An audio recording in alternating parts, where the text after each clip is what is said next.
for those of you that are joining us for the first time, just a quick introduction.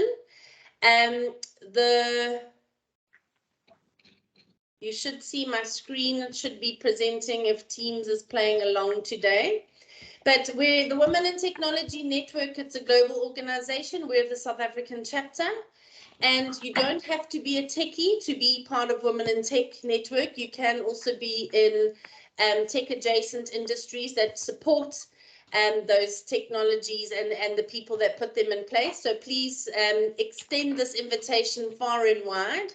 But the point is we are trying to make technology and the jobs in and around technology accessible beyond the typical areas and reduce the barriers to this. So it's around networking, it's around raising profiles, it's around leadership support and development, and of course it's about getting more women and young girls into technology one way or another. So they might be interested in coding and development, or they might want to be a consultant and get in front of clients. They might want to design solutions. They might have an idea for an app to work on their farm and get their agricultural produce out. There's so many facets to this. So that's what this is. This is who we are for 2 years now. We've been, in fact, 2 years this month. I'm not sure if my Karika and Michelle are on the call, but they hosted our first virtual event 2 years ago. And we really thought it was going to be like 1 or 2 virtual events and it would be back to fun, you know. And they did an awesome cooking show for us. And, you know, because it was all novel back then, you know, May 2020, we were still doing laps around our gardens, taking selfies of social distancing with your neighbors down the road. And now this is still where we are. One day we'll meet in person, ladies. I can't wait.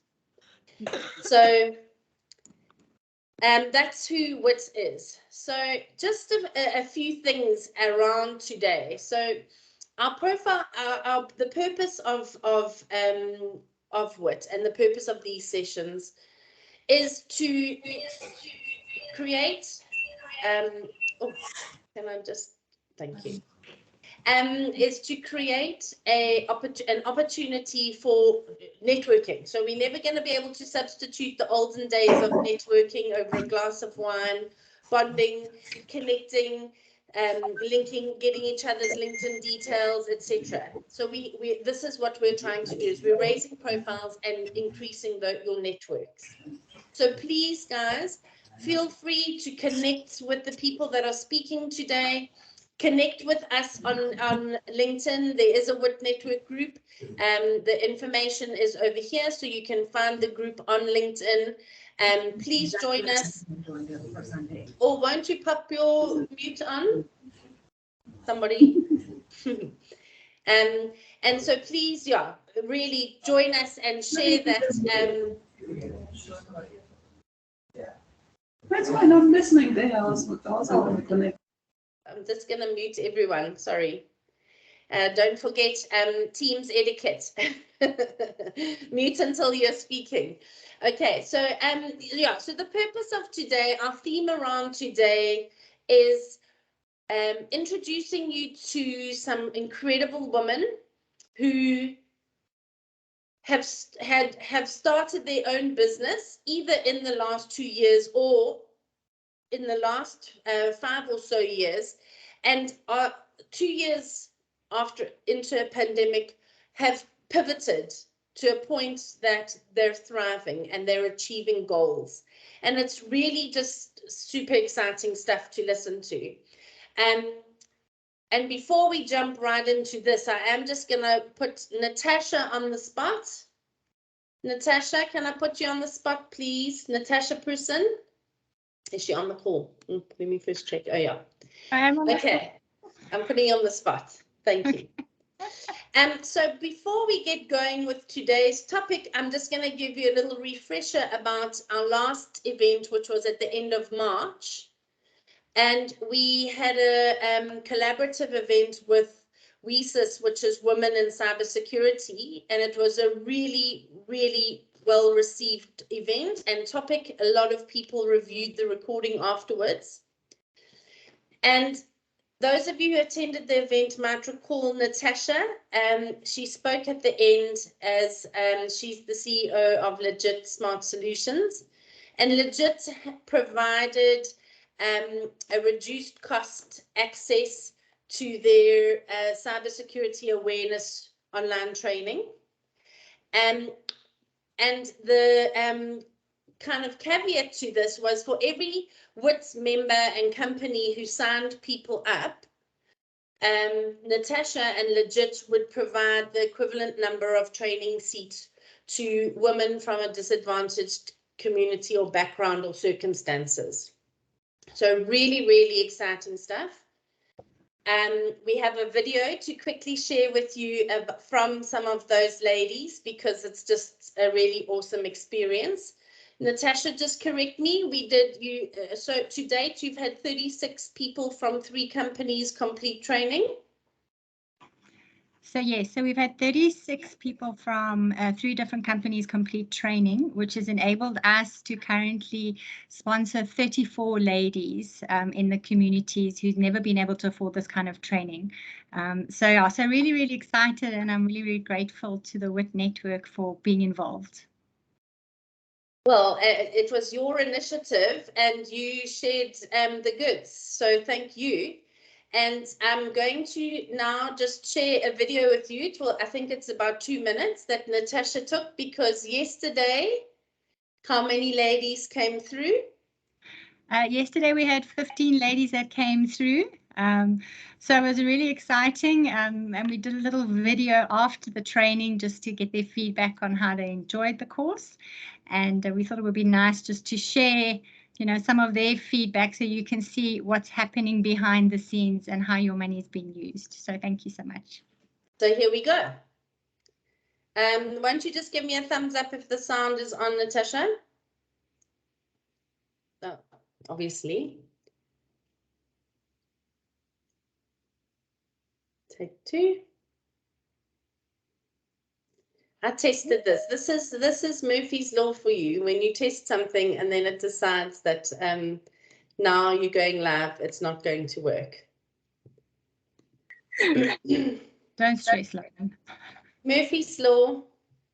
No, before COVID, this used to stress me out and I'd start panicking and I'd think, oh my word, I'm letting everybody down. How's everything going to cope? And now I'm like, what am I going to do? Lauren, don't stress. You and I are not from technology core. We are HR people. So Yes. the technology ladies must fix it up. They must make it work for us. Hey? We just HR people. Okay, so let's take 2 and see if this is going to work now. Okay, Pumzile, you're in my screen now, so please give me a thumbs up if the sound is working.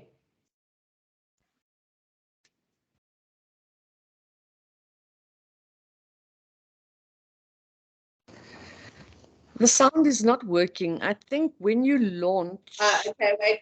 you need to, when you share the screen, there'll be a button there that says enable sound. Yeah, sorry. That was me looking at too many things at once. Include computer sound. Okay, take 3.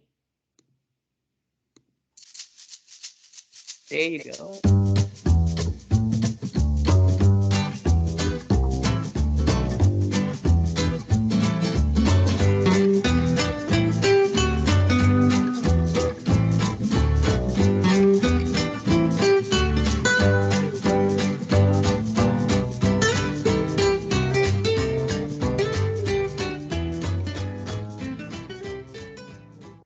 My name is Kilempheli Kwaku. Today I've learned about creating a password, a security whereby I'll be able to protect my information, and then the longer the password, the more safer my information that I have it will be. Or again, I can do a fingerprint on my phone so that it will be another safer security for the information that I'll be having. So in short, I've learned about creating a password, to secure the information that I have. That's it. Good day, my name is Sihle Nontshokweni. I'm from Zanele. What stood out today is that you need to have a longer password to avoid cyber attacks, a longer password with characters, upper and lower cases. Also, I've learned that you need to avoid opening attachments from emails you have no idea where they come from. Also, it's wise to use the multi-factor authentication. Thank you.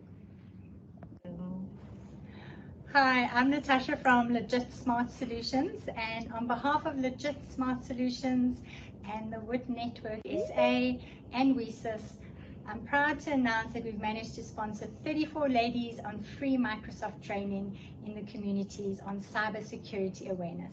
So thank you so much to everyone for sponsoring our initiative.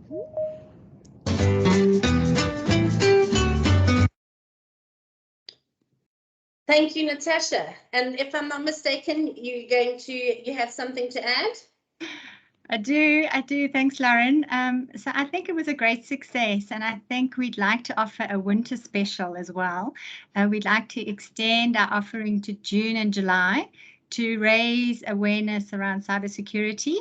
So again, for every course signed up and paid for, Legit will sponsor and provide a course to another woman or girl in community who has not access to this normal kind of content. So please get in touch with us, and I'll post the link to sign up in the chat window. Fantastic. Thank you so much. Thanks, Lauren. I'm one of those who did it. Yes, so I wanted to ask you. Congratulations and thanks for sponsoring, and also for joining the training as well. No, it was really great and very insightful, and something that everybody can learn from. So I highly, highly recommend it. And we had a little test at the end, and Lauren passed. So congrats, Lauren. Just.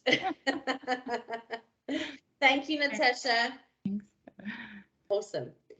So, ladies, welcome to everybody, and I'm going to ask my speakers to please pop their cameras on for this afternoon. I've got my list, so I know whose camera should be on. And I'm missing one person. There she is. Okay. Okay, ladies. So these fantastic ladies, the cameras keep going on and off, so I'm assuming that you'll join when it's your turn. So these ladies have just really performed out of their socks, and I think it's just something that in this day and age, and when you read the news, I mean, don't read the news, certainly if you want to make a day, but it's just always nice to hear about a success story. It's what we want to hear, it's what we want to learn from, and also, to be honest, I'm hoping that listening to these ladies today is going to give you the encouragement and impetus that you may need to do your own thing and to follow your dream. So with no further ado, I'm going to eeny, meeny, miny, mo, and start with, then obviously I'm going to start with you because you've done this before and you're going to set the tone. So I'm going to ask each lady to present. The rest of you, when the other person's talking, you can pop your cameras off. But I'm going to ask each of you to present, tell us who you are and how you got to be talking in this WIT event here today. Okay. So Van, over to you. Okay, brilliant. So can everyone see my slides? Sorry, I shouldn't be saying this, but I'm a Zoom fan, not a Teams fan. We can see your slide. Okay, fantastic. So I actually want to let everyone know that I gave Law a little bit of a rev last night when we met, because I said, surely by now we can be meeting in person. I want to hug people. And she did promise me that hopefully the next event, the spring event, would be in person. So fingers crossed, ladies. So first of all, Law, thank you so much for your kind words. Thanks for inviting me to be a part of this. I really appreciate it. To everyone else, happy Tuesday. I hope that you've had a good day. So Law was actually very kind when she said that, you know, we've launched businesses and we've been very successful, but actually listening to some of the ladies' stories in our rehearsal last night, I'm actually really quite humbled because their stories are just phenomenal. So hang around and listen to them definitely. So a little bit of an introduction to myself. Those of you who don't know me, my name's Vanessa. I go by Van, and I actually started my business 3 years ago. So I met Law because she was part of the Microsoft Partner Network, obviously being at Mint. I was the internal recruiter for Carabiner for 9-10 years. And our paths kind of crossed there. And then obviously the WIT meetings brought us together, which I absolutely love. So what do I do? So on the 1st of April, 2019, because it's always good to start your business on April Fool's Day, I launched my business. And I must admit that, you know, my business was doing really, really well. So I started a business where I decided I was going to teach recruiters to do better. So I was going to teach them to find talents that nobody else was finding, how to better engage with candidates, and how to actually just be human beings. Because I know that we all have frustrations when we've dealt with recruiters in the past. So my business launched. I picked up a lot of local clients, and my business was very much a local business. Then what happened, as we all know, March 2020, Lauren, I had to laugh when you said we were running around our own gardens. That's true. And when you don't have a very big garden like myself, I thought my running was better than it actually is. But COVID hit and I didn't really know what was going to happen. Here I was a trainer and I was going out to companies and I was training people to how to source candidates and how to treat talent better. And all of a sudden we couldn't leave our homes. So for me, I'm just incredibly grateful that I managed to pivot online very quickly. I discovered platforms like Zoom that I use all the time, another platform called Slido, which I use to be interactive when I'm doing my trainings and ask people questions. And then for me, one of the most amazing things happened. And I don't think it was down to my sparkling personality or wit, but I think people realize that it doesn't matter where in the world your trainer is actually based. And I started being asked by a lot of international companies to do their training. And the last 2 years have just been the most incredible journey. I mean, I have trained companies like Eventbrite out of the US, Twitter, big companies out of the UK and Europe that I can't mention because I'm under NDA. I mean, I'm often up at 4 o'clock in the morning, which is no fun in winter to train companies in Australia. I only actually started training my first South African company this week for the year. So that just shows how busy it's been. And it really, I must say, I'm incredibly grateful for the fact that I know COVID was terrible. I know a lot of people lost loved ones. I've had it 3 times myself. I'm over this flipping virus. But what I want to say is that I'm so glad that it afforded me the opportunity to grow my business. And I don't mean grow my business physically, but I'm a solopreneur. I plan on staying as a solopreneur. I'm also a one-woman band. And it's just amazing what we can do as South Africans.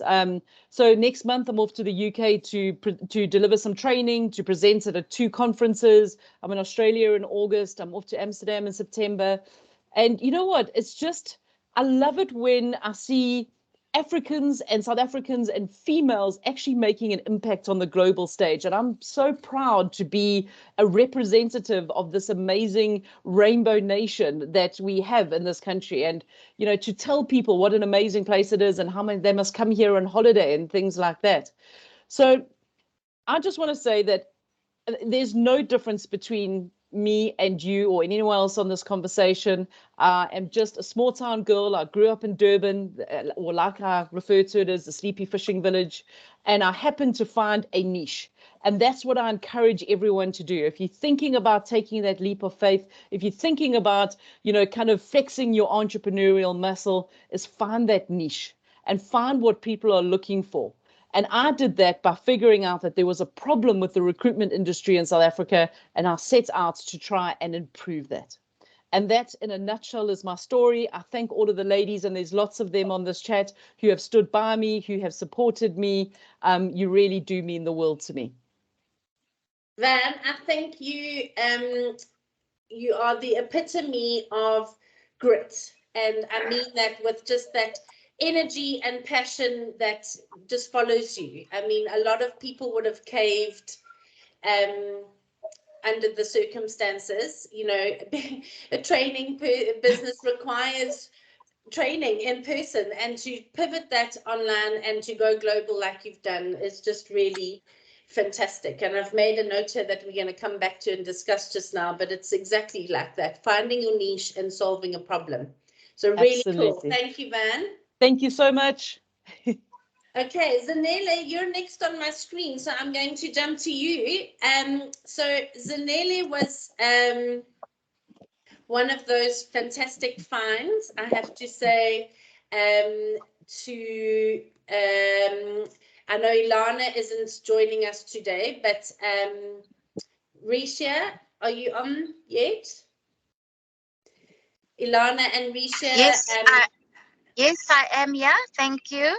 Hi, Risha. So Hi. the Microsoft ladies put me in touch with Zanele, and it was just serendipitous timing, because it was around the time that we chose this topic, and shortly thereafter I was introduced to Zanele, and I think you can already see her smile, so you know what you're in for. But I think just listening to her story last night just really is the spirit of what we're talking about today, in terms of go for it. So Zanele, over to you. And I'm going to, I see you've got your presentation, so I'm going to leave you to it. You're on mute. Sorry about that. There we go. Okay, so hi everyone. My name is Zanele. I'm the founder and CEO of Vuyo. We are a health tech company based in Johannesburg, South Africa. So what we basically do is that we offer health at your doorstep or at your workplace by using technology. So our current client base will be your B2Bs, like your corporate, your medical insurers, where we go to that patient's home on their behalf to go and do blood collections, IV treatments, wound care, etc. And we also work with corporates where we go to their services, like your mining company, for your medical assessments on site, and also, corporates where we do wellness progress on site for their employees. So how I got into the tech space, or the tech-enabled space, because I'm not even a techie, was that I went through, as an entrepreneur, you go through ups and downs. So like since 2008, I was in the mining and construction industry, doing mostly tenders. You get a tender for 3 years, 5 years, etc. Then around 2016, the mine where I had a very lucrative contract closed down, and I was in year 2 of a 5-year contract. So it was like literally the rug being pulled out from under my feet. I had to leave my house. I had to lose my house and leave my house in Bryanston, Joburg, move back to my home in Rustenburg with 3 kids in tow, to a bedroom that I used when I was in high school. I lost my cars, I lost everything. I had to start from scratch. And that time, I was nearing 40. And after I went through the depression bout, I came out of it and I said, you know what? I'm an entrepreneur and I have ideas. But where can I play? What space can I play into where I know that I can come up with an idea, I can build it from the ground up without depending on tenders or at the mercy of somebody in procurement, some network, etc. Where can you build something and take your product to scale, grow something to scale, to grow outside of South Africa and take it globally? So that's how I got into the tech industry. for me, tech gives you a space as an entrepreneur to build, to scale, and to build something sustainable and to be in control of your destiny, for lack of a better word. So yeah, then I did what I usually do. I'm an all or nothing type of person. I wanted to go and learn about tech because I knew nothing about it. Then I said, okay, I have to go to Silicon Valley. And as luck would have it, or maybe I don't know, it was an accident.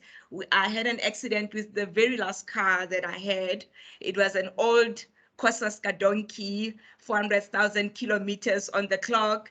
I had an accident. I got a write-off, and the insurance paid me only 35,000 rands. And I was like, good shot. This is my ticket to San Francisco. I'm going to take this money. I'm going to San Francisco, because luckily I still had a US visa. You know, they give you 10-year visas. So in the good old days, I used to attend Beyonce concerts, etc., etc. So I still had my visa. So I went to San Francisco.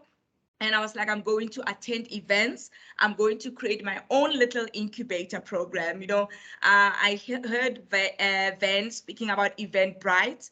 Eventbrite was my saving grace. I would go in there and look for free events for startups, fundraising, pitching, women events, etc. So for that 3 months, I learned a lot about tech. That's where I even knew that there's a thing called a pitch deck, because I come from traditional business where we do 40-page business plans, and only to find out in startup world, it's a pitch deck, not more than 10 pages, to the point, you know, something that you sell yourself with. I remember the first time I pitched was at Uber head office in San Francisco, because I met the head of partnership at one of the free events that I used to attend. So for those 3 months, I was just networking, meeting with peers, engaging, learning. Then when I came back home to South Africa, right before COVID, I established Vuyo. That's how Vuyo was established, as playing into the healthcare space, solving a problem that's prevalent not only in South Africa, but in the continent and in emerging economies by using technology. So yeah, that's my story in a nutshell. Thank you. Resilient and optimistic nutshell that I've ever heard. Yeah, as I said yesterday, I heard a version of this, a lighter version of this recount from Zanele, and I just really was blown away, because to go from high to low and just seize opportunities and turn them into success, and without crumbling and breaking, and using that 35,000 to buy enough wine to sink yourself. Really, Zanele, it just was wow. So I'm thrilled to hear. If you want to just, don't mind, just to take us through your slides just a little bit, so people can get an idea of what Vuyo does. I think you can just scroll down, it'll be fine.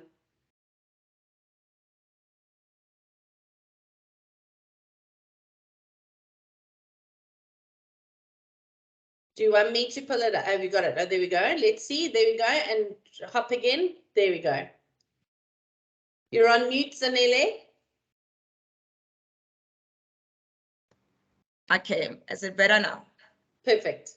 Okay, so the problem that we're solving for medical insurers is that, you know, they pay exorbitant fees or premiums for their patients in hospitals. So what they are now moving towards is called home care, where instead of you spending 6 more weeks at the hospital, you spend that 6 more weeks at home recuperating. Then our nurses, at a click of a button and on demand, they will go now to your home and administer your IV for you, your medication, etc.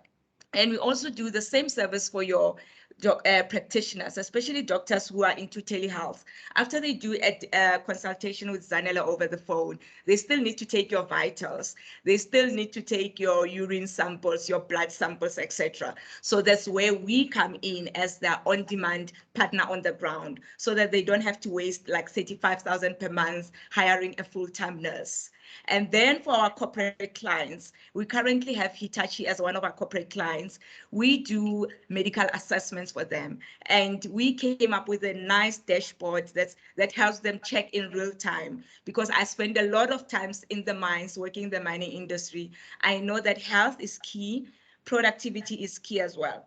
So instead of having your employees leave the workplace for a whole day going to a clinic, we come and do it at your place. We do it within a space of 35 minutes. They do it, they go back to work. And you also do your wellness program. Like now, Women's Month is coming up. We want to do wellness program for companies like your Microsoft and other corporates, where we come and do just a wellness program for the ladies at work, with our women at work, a nice yoga session, you know, something like wellness related. So yeah, that's what we do. Yeah, so I think I've spoken about this ones, and our current clients is Discovery, Hitachi, and Crismo. We started operating last year, so we're growing in leaps and bounds. Fantastic. Really, really awesome. Thank you, Zanele. I think you've just really inspired people, and I think that engagement is amazing. So well done. Thank you. Okay. Vuyo, you're up waiting patiently with your camera on.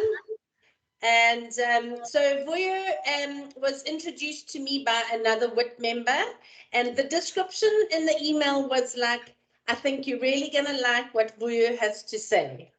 So Vuyo, I do have your LinkedIn profile here, which I'll share with everybody. And what I like the most about it is that your job, you're in technology. I can see you're a software developer, but that's not what is on your job description of your LinkedIn profile, which is very, very cool. So off you go. Thank you.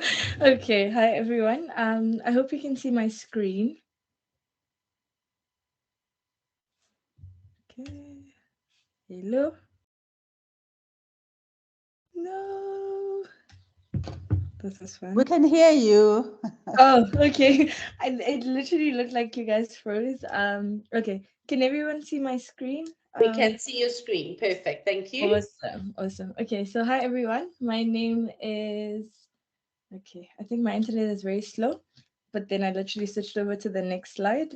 My name is Vuyo Mhlotshane. I'm a women tech maker and a GDG co-organizer for Johannesburg. I also love growing communities. Okay, let me just see what's happening here. Okay, there we go. Ha. So I also love growing communities. I'm a life cycle of a kid in tech co-founder. And then I'll be sharing a bit more about that. One thing that I love is that knowledge empowers you. And I love sharing the little knowledge that I have with people as much as I possibly can. Okay, so in layman's terms, what I do is I code in such a way that I provision the infrastructure. And that's what I do for my bread and butter. I added dinosaurs because I've got a little boy. His name is Noah. He's obsessed with dinosaurs. So I was like, okay, let me show that mom side. And then the content that's coming up next is very graphic, and it is not for sensitive viewers. So this is what shaped my startup. I started the startup as a hackathon participant in 2019. And this little girl, her name is Dora. And she was severely burned in a fire when she was 6.5 months old in a shack. Her parents sadly passed away. She was turned away by the Department of Education, and she's been robbed of the right to actually study. So I actually met her in a home in Johannesburg of kids that are survivors. And just being able to see what they go through was very difficult for me. And this is one of the reasons I started my startup. It's called Life Cycle of a Kid in Tech, and I want kids to see education differently. So what I've been busy with throughout the past few years, before COVID and during COVID, is definitely partnering with various people. Last month, I was attending a hackathon in Amsterdam to build a portion of my startup because I'm using a lot of new technologies. So blockchain as a service is one of them. So I had to attend a hackathon there. I did place, which was very good news, and I managed to get 5 sponsors. The startup was launched in America, Seattle, when I was at the Microsoft Build conference, and a lot of it is being built obviously in South Africa. And then what I found was that 8,192 primary schools in rural areas don't have the ability to actually, kids that are in grade 4 in particular, they are unable to read and write with comprehension. And so this is one of the main problems that I was solving for, also including inclusivity in kids in rural areas. And what I'm doing is decentralizing the way kids learn, especially in those particular areas. Just to explain why, I was working with Coding Mamas as a freelancer, teaching leaders in rural areas how to actually utilize their phones to actually do Microsoft courses. So the digital Microsoft course, my pass mark was 80, and I'm not sure if people will be able to see my screen, but that's actually one of my students getting like a 93% very first time actually learning about digital literacy and so forth. So in my processes, I did a lot of research. I worked for a UX UI company, understanding how to make it easy for the end user, which is the kid in the rural area or the kid that has accessibility needs, and how to go about solving those problems for them. I asked a lot of questions, and I continue to ask a lot of questions and to find the correct partners to partner with.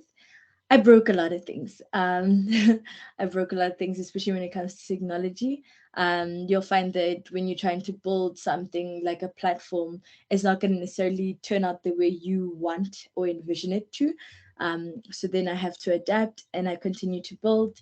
I do have my LinkedIn profile. I will not be demoing sadly today. I usually do the application itself, but I can actually, what I can do is just show a bit of it. I think I have something here. So what you will see here is the wireframes. The actual application itself is on my GitHub, which will be linked in the slides. Basically is decentralizing the way kid learns, having sponsors. The child has a QR code from the teacher. The us what their interests are, they give us their age, and we're able to help the kid become a well-rounded individual by them pinky promising and achieving their goals. We're partnering with the Department of Education, and we'll be piloting towards the end of the year.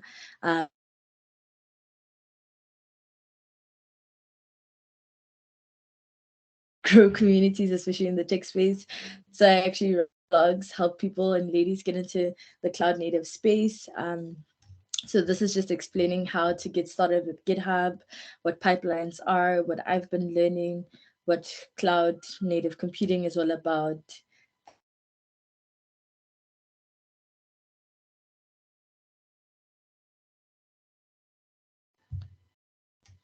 Is that your connection that's going wobbly, Vuyo, or is it us? Sorry? I'm losing you a little bit there.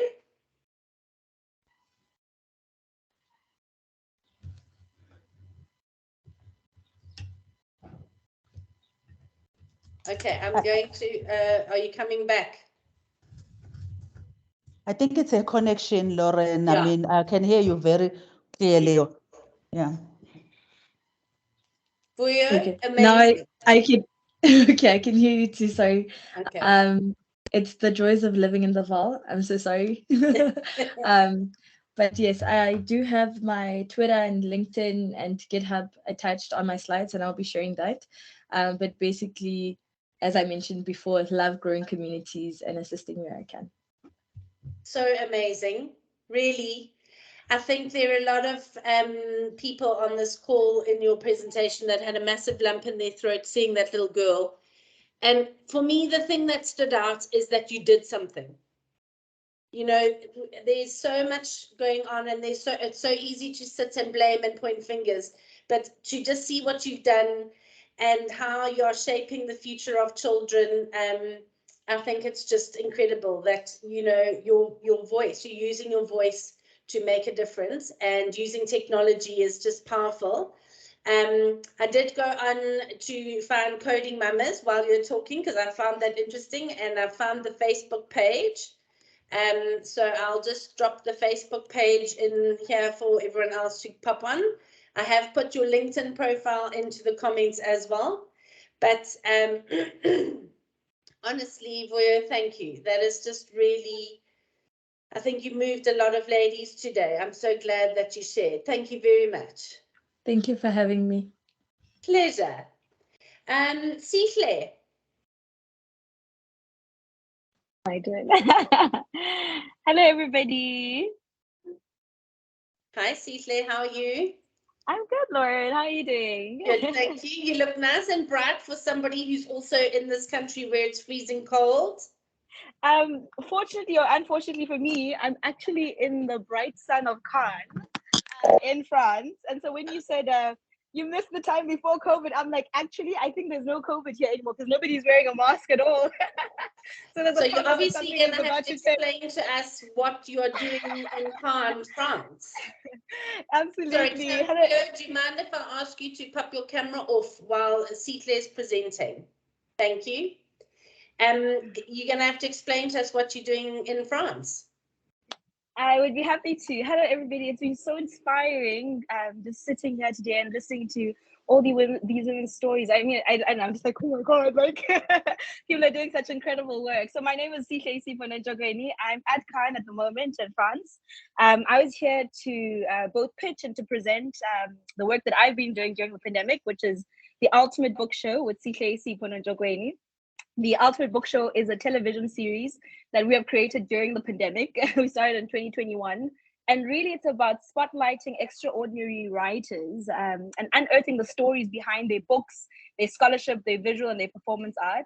And that's what we were presenting here. We were selected to come to Cannes, and it's been so incredible being here over the last week and a half, having such incredible opportunities to meet fellow filmmakers, producers, financiers, and just getting access to a much larger stage. And I think that's what Vanessa spoke about a little bit earlier. Just having access to so much more. I kept being like, I feel like my country's suddenly so small. And not because it's small, but because suddenly you're seeing the amount of possibility that exists to be able to create more with the work. I'm going to share a little presentation. It's not share. Can everybody see my screen? Not yet. Not yet. It's got to come all the way from France. So can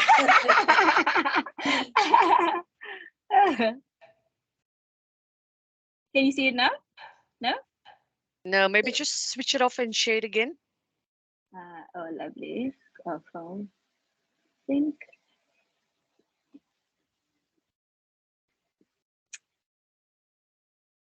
Ooh. There we go. There you go. Oh, wonderful. So this is what I was here to present. So I'll just quickly get into it. So if you can see on the side, that's a poster of what we were presenting here. It's the Ultimate Book Show with Sihle Nontshokweni. So I'm an author. I'm a children's writer, and this is some of my work. I don't know if you've seen this book. It's called Wonder the Brave, but it actually has a book before that that's called Wonder. I just realized I didn't put a picture of it here as well. And I published Wonder in 2019, and at the time I was still an academic. Vuyo was just sharing right now about the Pearls research that showed that 8 out of 10 children in South Africa can't read. And my background is really in academia. And I wrote this children's book at the time when I was still in academia, but I was actually one of the researchers for Pearls who started to find this finding around this 8 out of every 10 children can't read for meaning. But I was also doing the work around how many books do you need to have in a home for children to begin touching a book at home, right? And I think that's kind of what led me into the children's writing space. And so every single weekend or sometimes during the week, whilst I was doing my job, I was mostly in schools, reading, working. And so when the pandemic happened, it immediately shifted to online kind of reading and work. And so that's kind of my background in this literary space. And so my business partner, he then approached because they used to run a festival. And when the pandemic happened, of course, nobody could run a festival because you could only run in your garden at the time. And so that couldn't happen. And so if you can see on the far right here, the large numbers of crowds that they would be able to attract, right, with the festival. And so then the idea was, then how could we repurpose some of the funds and the grant funding that comes from the festival kind of work to be able to create a book show. And this is when we created the ultimate book show. And I remember when we first created, I kept being like, isn't this name like too big, you know? If you're saying something like the ultimate one, right? And I think part of the vision then became to say, if you really want to create something large, if you want to create something that can impact the world, then you want to kind of like shoot it up global and see how that can grow. And so in the last year, when we first shot season 1, it was just with guests it was just me and the guests and the crew, right? So we didn't have any audience at the time because like the crew had to be wearing masks themselves. So we had the likes of Mampila Rampela, Dr. Sihle Nontshokweni, Professor Kopano Radele, this is Professor Barbara Boswell from UCT, and just like selecting writers that we really thought could be able to begin to share some of like the meaning of their work, particularly at the time of the pandemic, and almost being able to like reveal like the interiority of thought or of being human through books. And so that's kind of what happened with season 1 of the show. And then we're able to then shoot again a season 2 this past February. You can see some of the guests. We took this one to Gong. And I think part of the idea for me was I come from the Eastern Cape. And I think most of the work that we usually do is like in the biggest city. And I think because I've been living at home for the last 2 years in the Eastern Cape and reading in schools and reading across like book clubs and doing online work as well, one of the ideas I thought like if we could maybe bring this book show here and film something for television in the Eastern Cape, how could it begin to invigorate some of the communities that I was doing work with already? And so we brought the likes of Zakes Mda, to King Williamstown, Caesar Mbofu Welsh, Professor Pumla Dinewa Gola, and we're able to shoot another 13 episodes of the work. What was really cool is that now post the pandemic, we're able to also like get children. So we had a full filming of Children's Day. This is at Steve Biko Center in Goinga. And this was one of the days where we were filming. So I because I write children's books, so one of the days I was reading to children. But what was so hilarious was that because there was screens and we were filming, one kid comes to us after and they're like, no, we were in a movie, but in the movie we could not see ourselves in the movie, right? Because they could see themselves through the screen.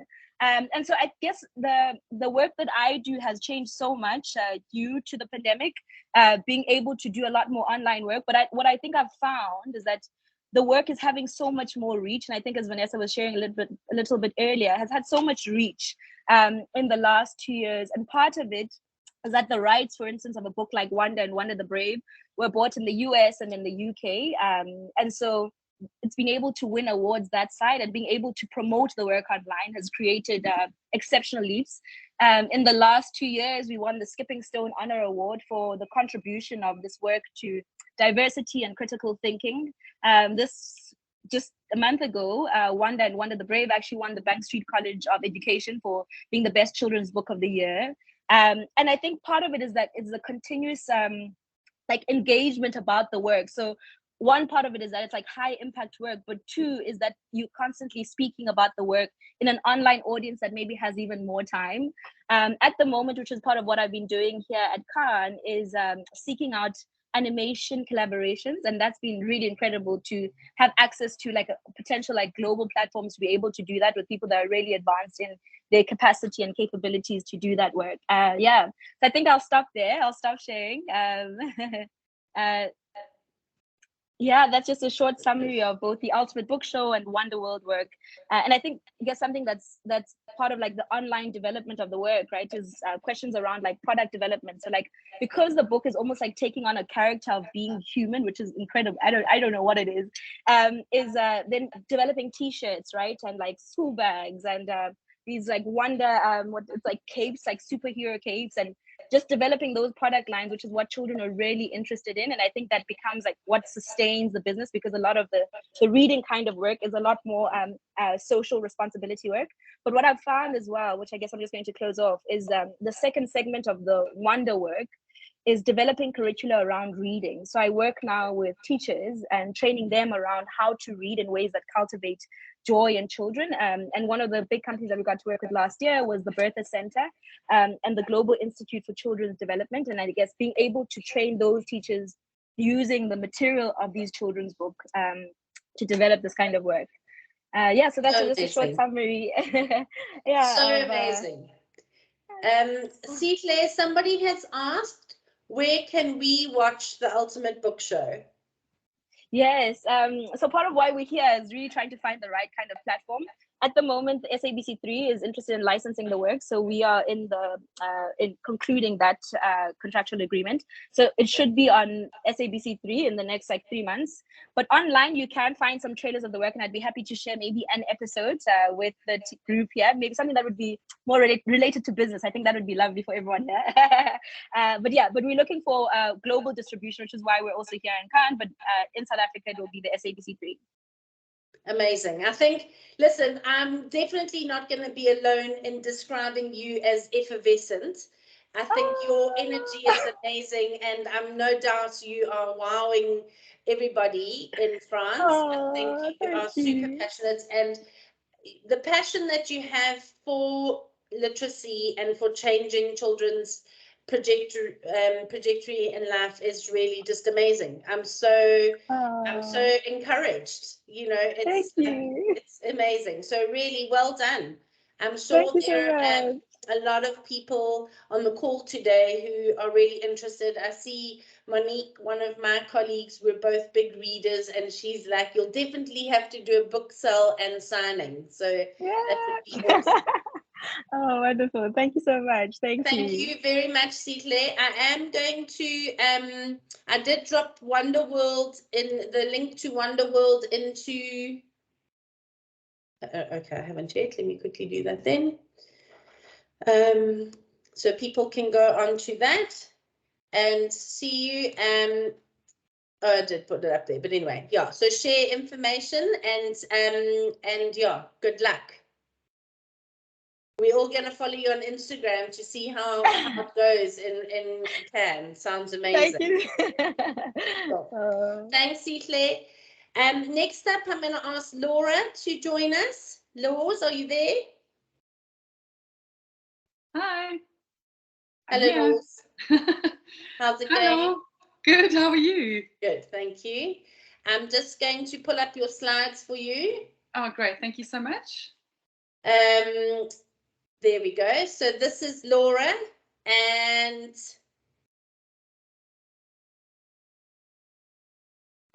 in 1 second, I will share your slides. No problem at all.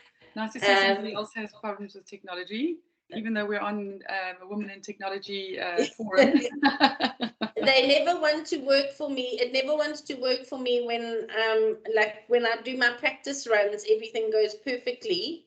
And the moment that I want to now present, then of course it doesn't, but it should be coming up.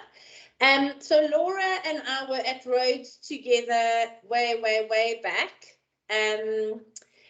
way back before Facebook, Law. So that's why we both sitting here in a professional forum. Let's be perfectly honest. No, absolutely. And Laws and I reconnected recently, and just what she's managed to achieve based on the circumstances and the nature of her business, and just the ultimate pivot in terms of taking a business and just rejigging it based off what the last 2 years have dealt us. So Law's very excited to hear from you today. Take it away. Thank you, Law. So if I need you to change a slide, shall I just put my hand up? Okay, so let's stick with this slide. Okay. Okay, well, that one's also okay. Hi, ladies. I'm jumping the gun. Sorry, ladies. No problem at all. Ladies, it's so wonderful to be here. Thank you so much for having me, Law. And I just want to say that I'm completely blown away by you women. I just think that there's a reason that God made women the stronger gender. And I think that we are going to change the face of this country. I really am so proud of all of you. I mean, when I listen to all of these past speakers, I mean, really, we've been speaking into healthcare and education, if you think about it, and taking these two sectors and really just lifting them up. And I just, yeah, I'm humbled to be in your presence, and thank you for having me. So I am the owner of Reach Up South Africa, the founder, if you want to call it that.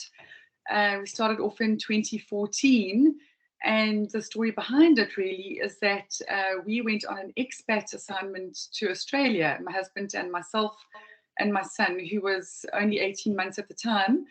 And yeah, we were so excited. We went off to Australia. That's where all the South Africans go, right? That's where people go to make a new life, apparently. And we went off to South Africa, to Australia, and it was bright and sunny. It was clean and tidy. People were outdoors. They were swimming. They were running around. And it just looked like, on first impression, it looked like a better South Africa. It looked like a cleaner South Africa. It looked like a South Africa where things worked better. And so to begin with, we were very happy and we thought, okay, this is wonderful. But after spending some time there, we realized that the culture was extremely different. And of course, slowly but surely, that culture just creeps in and you get to know exactly what the country is all about. And really, I mean, things like the rules and regulations were very real. The tall poppy syndrome was extremely real as well. You know, if you were rising up, people would pull you down. If you were low down, people would pull you up. And that's not to say that it's wrong or right. It's just, you know, a very different way of being. So my husband and I had a long conversation after 2.5 years of being in Australia and then bringing my husband over after a year. He failed in the first year of trying to change the strategy in the business because we came from a South African mindset. And when he changed to an Australian mindset, he did so well that they actually offered him a permanent job there. So we thought to ourselves, okay, we can live in Australia. We can move here permanently.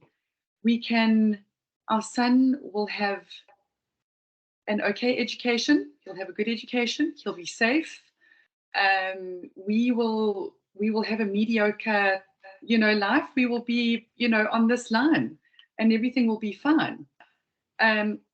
Or we can go back to South Africa, a country that we love with all of our hearts. We both realized how much passion and energy and love we had for our country. If you could go to the next slide, Law. So we sat down together and we just thought, you know what, either we could stay and live an average life, or we could go home and we could really experience the highs and lows of living in South Africa, a country that we love and a country that is so in our blood and in our hearts that we surely have to go back. But we thought if we do go back, then we've got to give back. We've come from a very privileged background and upbringing, and we need to give back.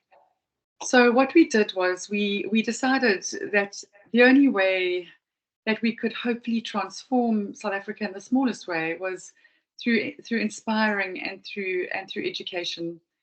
So Reach Up SA was born, and what Reach Up SA is all about really is it's about gathering thought leaders across all topics and putting them on a platform to educate people, be it in schools, be it SMEs, corporates, charities, you name it.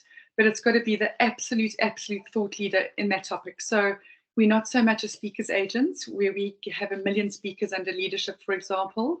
We'll have 1 or 2 under leadership that are the absolute best. They can do keynotes, workshops. They can take their information online. They're proper thought leaders on the topic.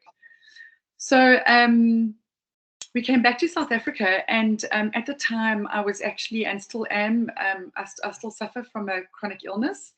It's been 10 years now, and so one of the reasons why I did have to go the entrepreneurial route was because I couldn't work a 9-to-5 job. I've had 8 very major operations, all between 5 and 8 hours long, and a lot of them have been open surgeries where I've had at least 5 surgeons on me, and they've had to book a full day where you stay open for 8 hours, and they don't know what they're going to find. So I live in chronic pain, and the reason I tell you that is because firstly I had to go the entrepreneurial route, but secondly it gave me the heart to empathize with the people that I was about to meet. if you could go to the next slide, Law. So I began my journey coming back to South Africa, and as you can see, I've got some really inspiring and motivational people and thought leaders as well.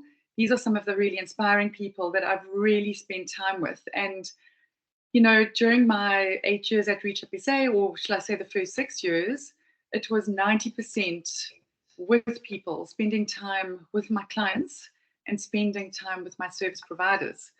My service providers being these people that you see in front of you here, and my clients being anything from, as I say, schools to SMEs to clients. And I would go to my clients, I would set up meetings, and I would spend time with them face to face. And I would really want to know, you know, what kept them up at night? Why, you know, where is your pain point in your organization? What is your team looking for? What is your industry looking for? What are you looking for as individuals within your business? How can we help? Who can we plug in? And we would sort of customize programs if we needed to as well.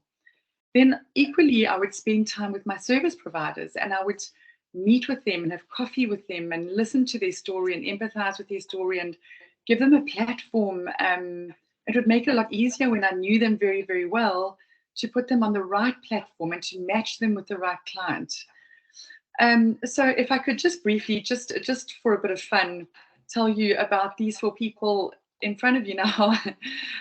So the first gentleman that you see is Frank Magwegwe. So Frank, can you believe, quite a few years ago now, he was a homeless man. He came from a very small rural town called Kirkwood in the Eastern Cape. And I think the very best job you could get in the town and the best you could hope to be was a barman. He decided that he wanted to go to the City of Gold, and the City of Gold being Joburg, he thought that the streets were lined with gold, and he would arrive there and people would just be offering him jobs left, right, and center.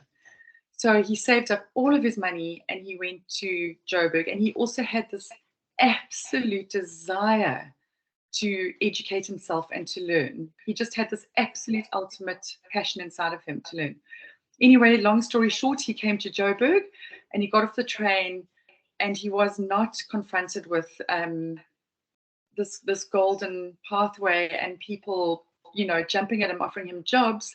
It was more like people were lying there homeless with newspapers over them, everybody searching for jobs, and there were none to be offered. So he found himself in a very difficult situation, and he was very quickly homeless.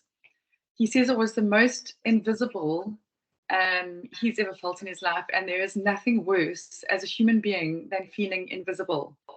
And I've had to really think twice when I see a beggar or something next to me, and, you know, really making a connection with them. But he explains it was a very tough time for him. So he decided to diversify. He earned a little bit of money helping somebody move furniture, so he got a little fruit business going. But of course, everybody on the street corners has a fruit business.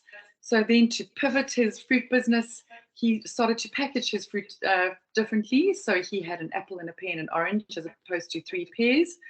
And then he became a lot more popular and the most popular fruit vendor. So he employed more people, and he decided to go to the library as part of his off time. And there he went, and he would just learn, and he would just read and read and read. And there was a lady called Miss Zimmerman that went up to him and said to him, "What are you doing here?" You know, and he said, "Well, I'd love to learn, but I've got no money, and, you know, I'm living on the streets, and I'm here to read. That's the best I can do." And she said, "Why don't you go to WITS and apply for a bursary?" And he said, "I can't do that. I'm a homeless man." And she said, "Yes, you can. You can go and you can apply for a bursary." So he went, he applied for a bursary, he got it, and he got into WITS to study finance. And he said the first day he got into WITS, in that lecture room, he cried and cried. He couldn't believe that he was there. Then after his 4 or 5 years at WITS, he applied to become an actuarial scientist at Harvard, and he got it. He went to Harvard. Again, he couldn't believe it. Cried the first day that he got there, and he came back to South Africa with the same mission to give back. And he became the CFO of Momentum, and now He's a finance expert, and he educates people for a living, and he's a speaker as well. It's the most amazing story. Sorry, I'll be a little bit briefer with the other three. I know I went on for too long there probably, but the next one is Oscar van Memety. He's Ian van Memety's son. I don't know if you know Ian van Memety is the handful of key specialist. But this guy was born with a very rare genetic disease. And I think he's one of 3 people that have ever had it in South Africa. He is not one of those people that has got a disease. I mean, he stands about, he's got to climb onto the chair that I'm sitting on, put it that way. So he's about 0.5 meter high almost. I mean, he's really tiny. But does dynamite come in small packages? Let me tell you. So this guy climbs up on the chair, but can he joke and laugh? And this guy is living his best life. His life expectancy isn't very long. He's had many, many, many surgeries. He is, he's different in many, many ways, but he is a comedian. He's a stand-up speaker. He works in a media company. He also suffers with depression, but he is living his best and ultimate life, and he is out there. He's an advocate for people with disabilities, and he is just an absolute, absolute star. So that's Oscar. Then the next person is a lady called Londi. Now, Londi is the first female sea dredge master. What's it called? Dredge master. Sorry, dredge master from Africa. She is a sea captain. She started off, she wants to broaden everybody's understanding in the sea economy. And as you can imagine, the stereotypes that would have gone along with firstly being a woman and then being a Black woman. So from her peers, from her family, from the people around her, were saying things like, you can't leave your boyfriend. You know, you can't just get on a ship and go for 3 months. People were saying, oh, you know, Black people can't swim. Can you believe that?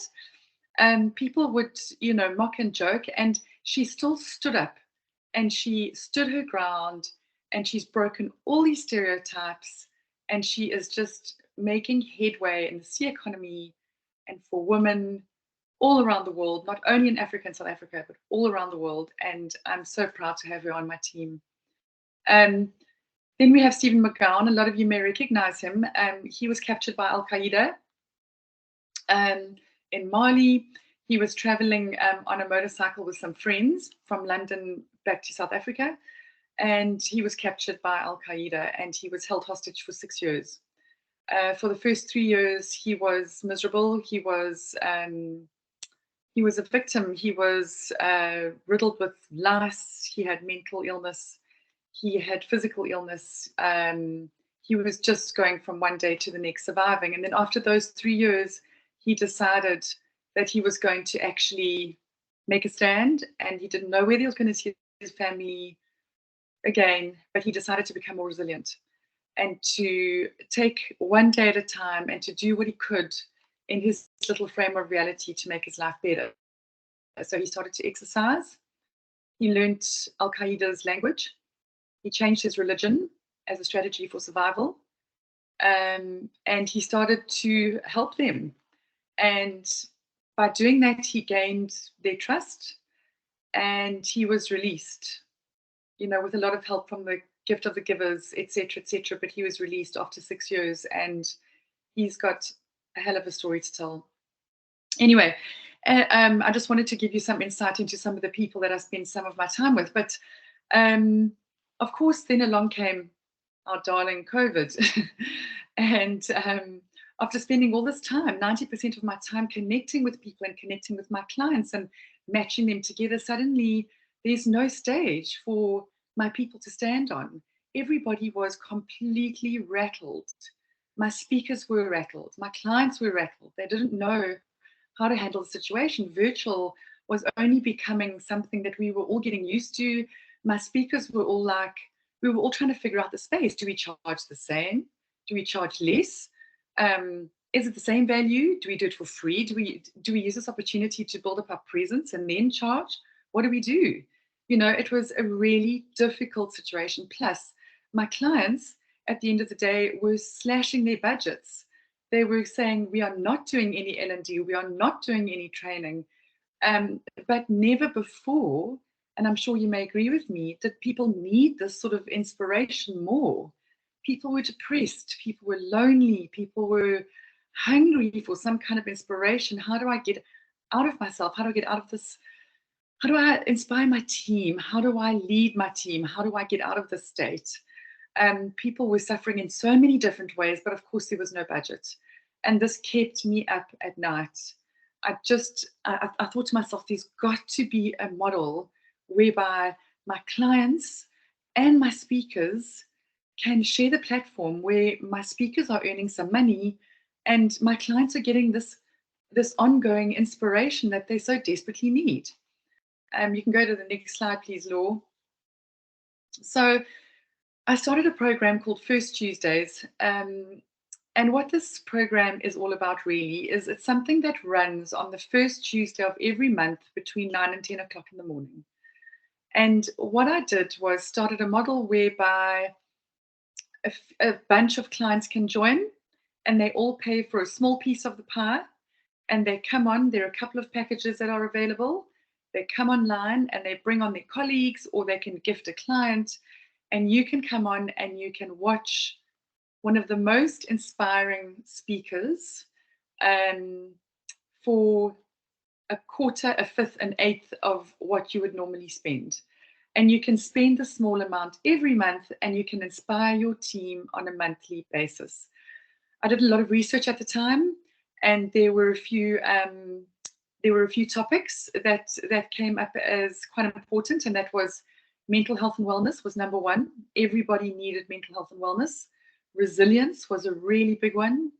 Financial wellness, how to do hybrid teams better, physical health. Next month, we've actually got Ferial Haffajee coming up, and she's going to be speaking on the gift of the givers, and Imtia Suleiman. If you could go to the next slide, Law, if you don't mind. And this is coming up next over the next 6 months. So once again, we have mental health and wellness is a really big topic, some mindset hacks on how to live peacefully with others. We've got the First Lady of the Springbucks who's going to be speaking to us about being the mother nurturing figure to the Springbucks over 27 years and how they couldn't have made it without her. We're going to be speaking to Rusty, who was wrongfully imprisoned for 10 years in Zimbabwe. He had to live under terrible, horrendous conditions until he was released, a crime he didn't commit. We're speaking to Kristen. She works for Google. She's living in Ireland, and she's going to be speaking to us about living a joyful life and how we have to manage ourselves in order to live a joyful life. And then we're going to be speaking to Walter, who is a part of Singularity University and the head of digital at Deloitte. And he's going to be, we've chosen this topic on the future of work and jobs. He's got so many, but that's the one that we've that we've chosen. And then lastly, Incremel is going to be speaking to us about how to thrive in uncertain times. If you can pop to the next slide, Law. So thank you so much, everybody, for listening to my very long story. And if you'd like to be a part of First Tuesdays, as a team, as a big team, as a small team, as an individual as well, please reach out to me. That's my website, my phone number, my email address. Would so love to have you be a part of it. Laws, thank you so much. I think it's just really your ability to just come up with a new solution and pivot such a in-person thing and turn it into such a success is amazing. And for me, what stood out is your personal story and taking your experience with empathy and applying that as a business model. I think that's really, really powerful. I think it's what the world needs, and it's what business needs. So I really encourage everybody to go onto the website. I have popped the website link in the chat for you. But yeah, I think it's really important. And another thing that stood out was designing a life for yourself. So when we've got one more lady to share, and then we're going to have a little bit of a panel. And one of the questions I'm going to ask the 6 of you entrepreneurs is around how does this work for yourself? And designing your business and designing your work around your health requirements was just really profound and impactful. So thanks, Laws, Thank for you so sharing. much, Law. Thank you very much for having Pleasure. Okay, and last but not least, I'm going to ask Komeshni to come up. You can see how desperate I am for an in-person chat, you know. Komeshni, turn your camera on. That's the same as come up, please. So Komeshni should be familiar to quite a few of you. She's also been a WIT member for quite a few years now. Komeshni is a technology lawyer, so very, very interesting, a little bit of a ninja in her field. And she also made some big decisions just before and during COVID and changed the direction of that she was going. So Komeshni, over to you. Thank you, everyone. Thank you, Lauren, for coordinating today. And of course, you know, I'm the lawyer in the room. I don't know how passionate I'm going to be about my journey compared to the other ladies before me. But of course, their stories are all inspiring. I'll try to be as bubbly as they are, but hopefully I'll come across a little bit cooler as the tech lawyer. So let me start with, you know, just I think the journey that we all go on as humans, which is, you know, where do we start? And I think as kids, you know, when you're growing up, everyone constantly is pestering you about what do you want to be when you grow up. And I think for me, it was hard to answer the question, but the easy question to answer was, who am I not? So my parents were both teachers. Extended family members were all teachers. Friends of the parents were teachers. I holidayed with parents and teachers. Most of them were my own teachers from high school or primary school. So it was very clear for my sister and myself, we were not going to be teachers. Absolutely not, no way. So as you grow, you kind of have to get on with working out who you are, right? And so this is me, if it will continue. I'm the reader. Thankfully, I love reading. So when I chose to become a lawyer, it was also very easy to do. I'm creative, which also meant I wasn't really attracted to law as a first stint. I've also had a different business altogether. It was a wedding stationery business. I ran that for about 3 to 4 years, and then it got a little bit tiring between the day job and the night job. So something had to give, and so we closed that business. I'm curious by nature. My dad usually had a nickname for me, Curious George, what are you doing now? And from as long as I can remember, I've always wanted to know how things work. And that was always the question, how does it work? Can we open it? Can we look inside? So a lot of people thought I'd be an engineer. No appeal whatsoever there. And then, of course, you know, always thinking about how to solve a problem. And I think that's one of the strengths I have. I can't stop thinking about a problem until I have the solution. And then, of course, I love people. So COVID has been really hard, but I am a people's person, which, if you're a lawyer, really works in your favor. I had the usual background in terms of studies, you know, off to varsity, off to articles, get admitted and start practicing in, you know, in a law firm. And I did that for 7 years.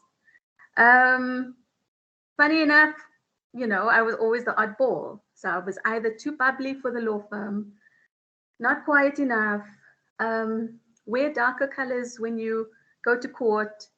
I heard the strangest things, and yet in my gut, something always said, you know, I love the law, but I'm not in the right space for it. I didn't like the messiness that came with divorces. I didn't like the work I was doing with the Road Accident Fund. I constantly was seeing, you know, individuals who were injured through their accidents. I was reading devastating medical reports about how they'd never work and they'd never earn an income for their future. And I was the one having to ballpark, what a settlement figure would have to be. And it just didn't sit well with me. The other thing that really, really hit home really hard for me was I realized people only come to lawyers when they're in trouble. And so, just from an energetic perspective, you're always dealing with people when they have bad energy, and there's no real good energy that's coming, out of any particular situation.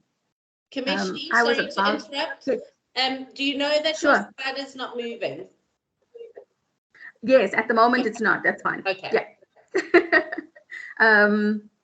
So yeah, it was at that point I hadn't been at a particular law firm for too long, and my mom got sick. She was diagnosed with stage 4 cancer. And of course, your whole life kind of stops, and you sit there and you think, like, what am I going to do now? From a work perspective, they expect you to continue. And you are literally tearing yourself in different pieces so that you can kind of help with everything. So I was doing 5 o'clock mornings at the office till 9 o'clock, then heading to the hospital, spending the day on my laptop there, heading home. I made the most money for the firm during that time, but it wasn't good enough. And by the time my mom had passed away, I think I had realized that this kind of career was not getting me to where I needed to be. So the journey ended in private practice, and I moved into corporate, and I ended up at Dimension Data. My love for technology law developed there. For the first time, I could see the intersection of technology products and services and how they had to come into a space to be regulated in terms of law. Absolutely loved it. The steepest learning curve I ever had. An amazing adventure. Then I moved over to PwC and joined the tax department, then the advisory department. And when I got to the advisory department, I met my business partner. And a year later, we set up Encode, and we did amazing work. Encode was across Africa, so we worked with international clients. We worked with the tech giants of the world. It was a huge feather in our cap. We were able to give a voice to Africa in terms of technology law that we never had before. People were constantly looking at Africa and saying, what is your position on certain legal topics? And nobody was taking the stance and putting up a hand and saying, this is what we feel. One, as South Africa, but two, we think the whole of Africa leans towards this way. There was no law firm coordinating and managing, all the different voices coming in so that we could gain consensus on matters. And we were so blessed that we were able to do that. When COVID hit, Encode, we had no change in our business runnings. So we had always operated virtually. We hardly had clients who came in to see us at the office. That was more the rare occasion rather than the norm. We spent hours on Skype doing meetings with people from all over. So when COVID hit, the only drastic change we had to encounter was business development, because obviously we did a lot of public speaking and conferences, and that had to change. So obviously we had to put a strategy in place for that. But overall, people suddenly were looking for technology lawyers and saying, please help us. We've got to generate some kind of innovation for our business, but we have no idea what the parameters are. We don't know what the risks are. We really need someone to hold our hands through this process. We were really fortunate. Business boomed. Our team grew, strangely enough, during that period. We had immense amounts of work streaming in the door. We had wonderful projects that we, jumped on board and could assist clients with. That's how I met Lauren, actually. Mint was one of my clients. And of course, that's how I came to know the Women in Tech Forum. And overall, I think COVID was just a door opener for a lot of businesses, but now trying to navigate, the technology landscape. And those that were lucky enough to meet us, we helped. But obviously, there's a limitation and you can't help everybody that's coming through. Encode, we closed doors at the end of last year after a really successful run. My business partner had other dreams that she wanted to follow.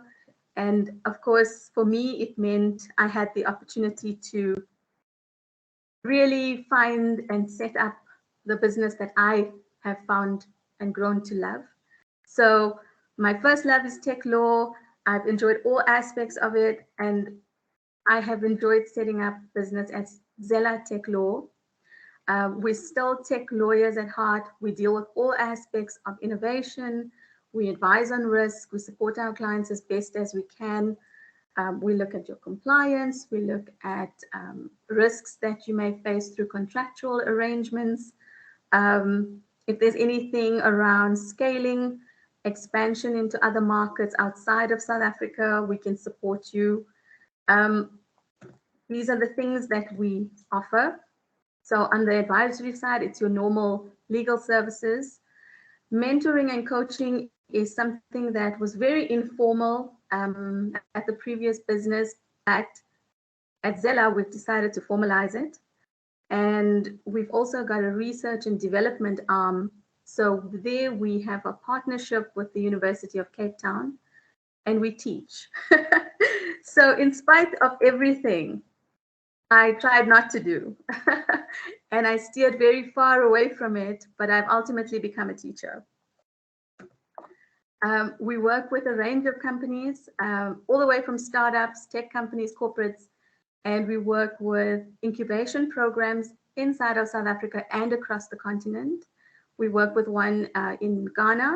I've been working with them for 3 years now, and we are currently working with a new accelerator program in Kenya.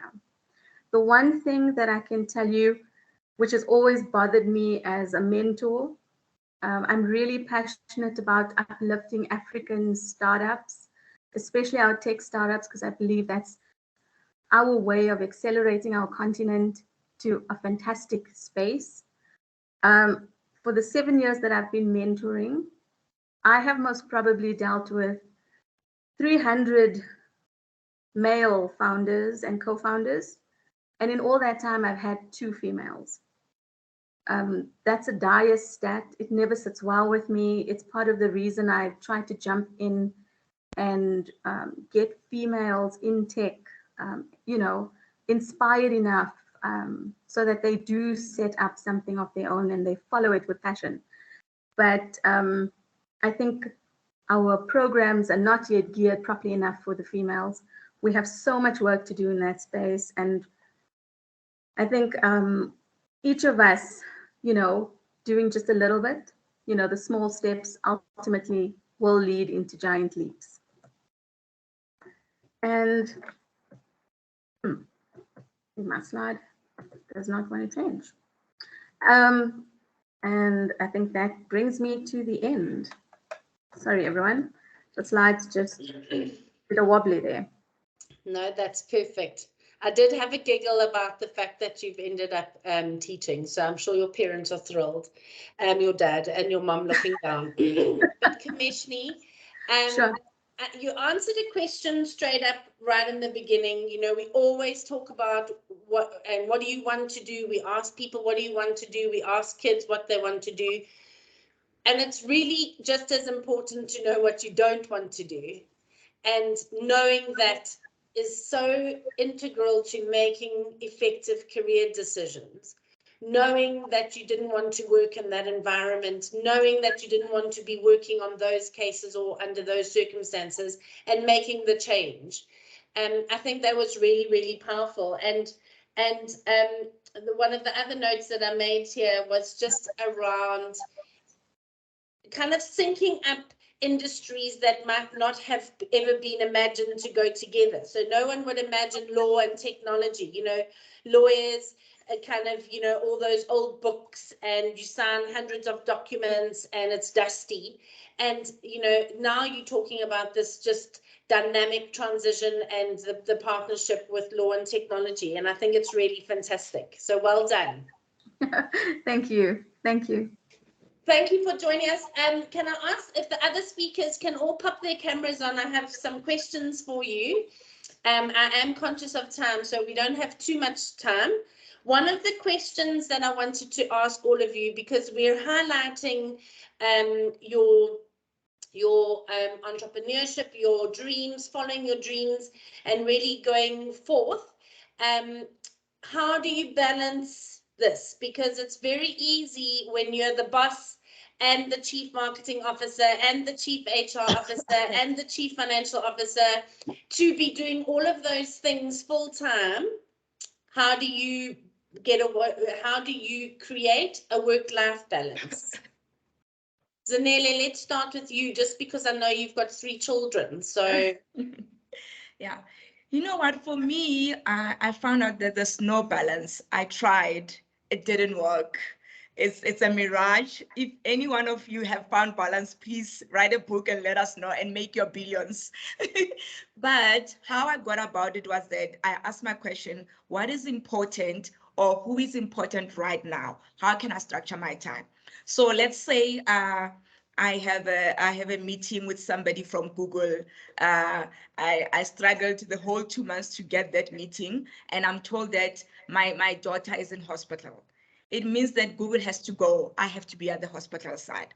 But then scenario number 2, I have a meeting with Google. I've been looking to meet with the CEO and pitch him for months. And my daughter has an event at school, a play, etc. Then I'll have to ask, you know, my partner or my mom, her grandma, to go and attend on her behalf so that I can attend this Google meeting and make sure that I have money for her to attend the best schools, you know, when she goes to high schools. So it's just balancing it out and saying what's important at that time and playing around with the balls. And being present. I like that. And what present. You're doing at that time is what's getting your energy. Yes, and your Sundays, try, you know, Sundays for me, for Sundays, I really try, whether it's hiking or spending time with family. Sunday, I just try to cover that time for family. But other days, Monday to Sundays, is just juggling things around, yeah, in order of importance. Vuyo, what about you? How do you strike a work-life balance? I kind of don't as well, but I think one thing I can say is that my son has 3 mothers, so that really helps a lot. I think when I do sacrifice to try to make a difference in other spaces, is that I hope that when I leave him with the loved ones that I have, that at least he'll know why I left him. Like, I don't know if that makes sense, but that's what I try to do. When we do spend time together, we love playing chess, so just doing things that I enjoy.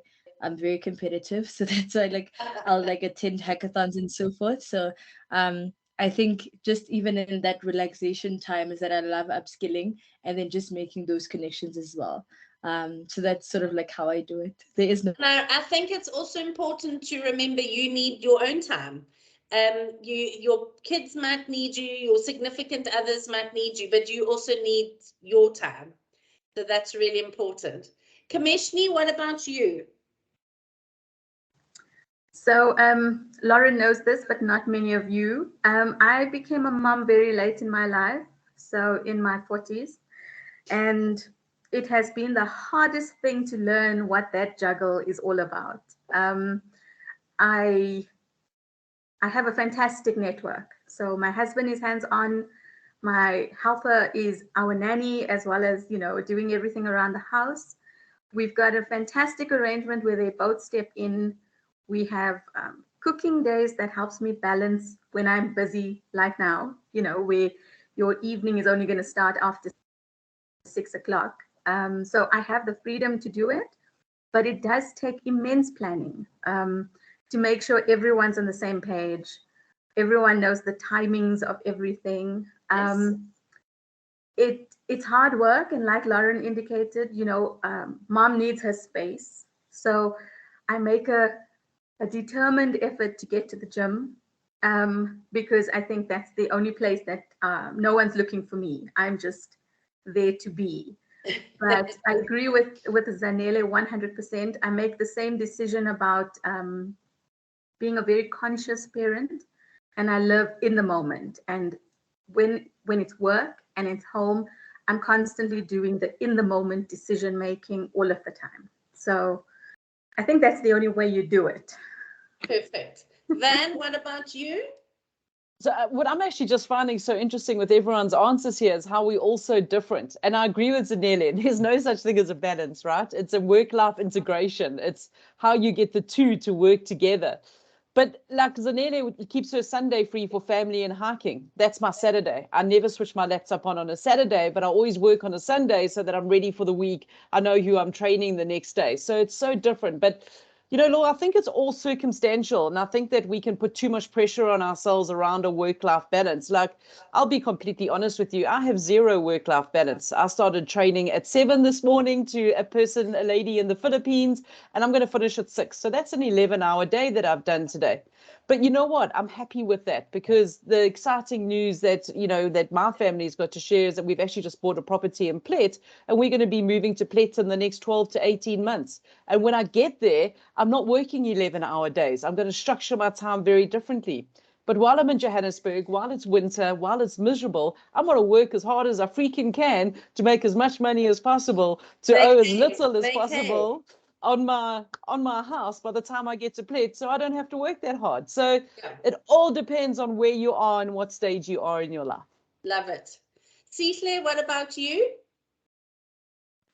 Yeah, I think there's a common thread here that I think maybe it's just about understanding the season of the work that you're doing.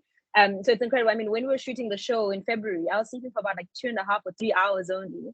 And it's what sucks the most is that for weeks after that, I just couldn't get into a rhythm of sleep, right? Like I was like, feels like my body is failing me. And I'm like, but that's part of the consequence of having had to put it through that. And it's funny, now that I'm in France, I'm sleeping all the time. Like I'm taking it all back. Like as soon as I get done from the festival, I'm like, I'm done. But I think it's about like really getting the season of the work, right? Like that at that particular time, this is what it actually demands of you, and to be able to create what you're looking for, this is what you're going to have to put in. But I also think that, as everybody else has said as well, it's almost like about designing your life. So I think, or almost like figuring out what your priorities are. So for me, I think one of the areas in which I'm able to achieve that is with gym, right? So in the morning, knowing that that's part of like how I almost like create my life. And whilst I'm at the gym, I'm listening to poetry, and that almost feels like it's like feeding back into you in such spectacular ways. And I think also almost like creating. Oh, France has even run out of power for her. That's amazing. Oh, really? Load shedding in Kent. I keep getting load shedding notifications. I'm like, no, don't. But you know, I just want to add this really funny thing. Like when I was back home during the pandemic and working from home, I was mostly always working. And I think my grandmother just didn't understand this thing of like, what is this thing that you are talking to all the time? And eventually I found that the only way I could actually have her in my presence and not feel guilty about all the time was to play her kind of music on my phone, have one AirPod on one side, and then just like give her another AirPod. So I think you're always trying to almost like balance your life around the people that you're amongst as well, and like what it is that you need to do. But I don't think it's an easy balance at all. No, and I think what you've raised there is very important, is bring them along on the journey. I'm making notes here, so we'll. Laws, are you still there? Yes, I'm here. I'm here. What is your trick or go-to for work-life balance? So, Law, I'm a very big believer in micro breaks. Maybe because I've got a bit of ADD, perhaps. But you know, you're working hard, you're getting into something, but instead of getting to that stage where you're lethargic and you want to eat all the wrong foods and do all the wrong things, I'll get up, I'll grab my dog, and I'll go out the back door. Shame, she thinks we're going for a long walk, but we aren't. And we'll just walk sort of a couple of meters and we'll come back again, you know, and then 5-minute break, sit down again, bit of fresh air, and off we go. So what Vanessa was saying earlier, we've just done that. We've actually semigrated to Knysna, and it it's been a bit of a life-changing adventure for me. But you know what they say is you've got to take yourself with yourself. So if you've got all these bad habits, it doesn't matter if you're going to a nice place, because you've still got to take yourself with yourself. Yes. So if you're a workaholic in Joburg, you've got to make, yeah, that's who you are. And one of the notes you'll see here, I've kind of just made a whole lot of comments of what you guys have been saying, because I think a lot of the ladies on the call, like myself, are nodding and going, yeah, that resonates with me, or yes, I do that, no, I don't. But absolutely 100% agree. Like, there is no template for this. It's what works for you, because what works for you doesn't work for me, and vice versa. And I think listening to the six of you kind of give that insight demonstrates this. There is no like perfect world and perfect balance. Something has to give. But one of the things that I like is to come and whatever you're focusing on is what is getting your energy. So if you're doing this, don't be checking your phone and trying to organize kids' sport and book your holiday. Do what you're doing and be present there.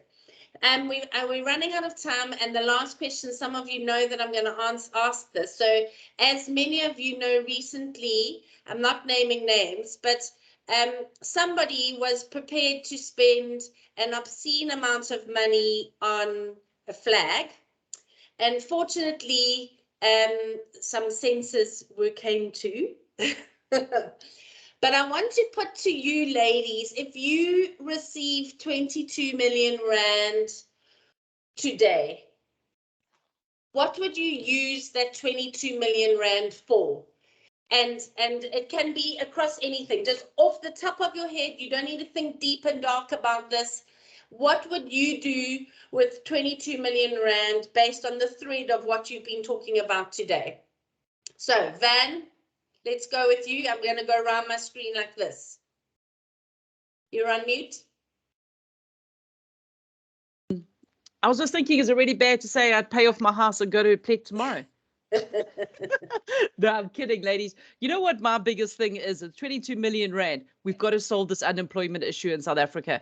Look at all of these bright ladies who have presented tonight with the most incredible ideas. I tell you what, I would divide 22 million amongst all of the other ladies on this chat and give it to them, because what they're doing is incredible. And it's going to make changes. Absolutely. Girl power. Sihle, you're right next door to Monaco, so you could spend your 22 million rand quite wisely.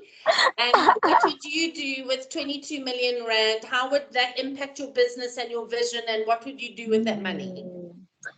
So, I mean, what I think, we have a season that we want to shoot in October, and that's about like 9 million rand to be able to do that work.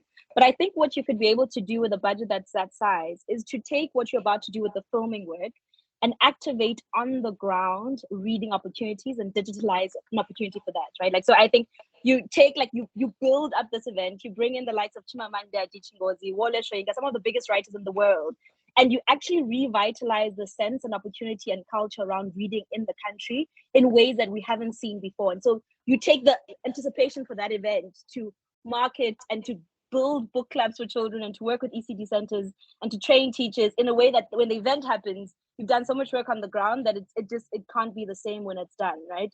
And so I think, yeah, that's definitely, like, I mean, I'm like, I know exactly what I'm doing with it. Love it. That's how it happens. That's how it's come. When you told the universe, this is how I'm spending that 22 million. Komeshni, what would you do with the 22 million? So that's an easy one for me. From all the entrepreneurs that I've worked with, and of course, you know, the dire stat around the female entrepreneurs that we're not seeing come through, I think it has to be a very specific female-orientated entrepreneurship program, but I think it needs to be supported with childcare, because I think that's where most women fall. You have this amazing opportunity to do something, to grow a business, or, you know, get a business off the ground, but at the same time, you're so torn between family and work that when something gives, it's ultimately work. So I think programs that are specifically designed to overcome female challenges, to support women in their growth and to accelerate their development is a program I would pump that entire 22 million into. Awesome. Vuyo, what about you? Before load shedding hits me again. Yeah, so I think I would definitely take that, hopefully 22 million into dollars, work on the infrastructure. So I'm starting obviously in rural areas, so making sure that the infrastructure is there, educating the parents so that the kids are well-rounded individuals. Technology is very expensive, so buying things like the HoloLens, getting Apple devices, because I want really good quality for these kids. It's very sad when you come across places where it's like people compromise on the quality. So I think just ensuring that quality is there. So insurance, I understand the country that I live in. So a bulk of that will go to insurance. But I think it's also very important to also give people the chance to have ownership towards what is happening at the school as well. And food as well. So food is another issue where kids in other areas, they would just come to the school for food. So just making sure that they have those basic needs in place, like transport. So it's mainly infrastructure needs to be set up. Awesome. And that costs a lot. Love it. Laws, what about you? Hello. Yeah, so look, I think I would do two things with the money. Firstly, I would buy a very nice house in Knysna. Okay, just joking. I'll be a nice person again.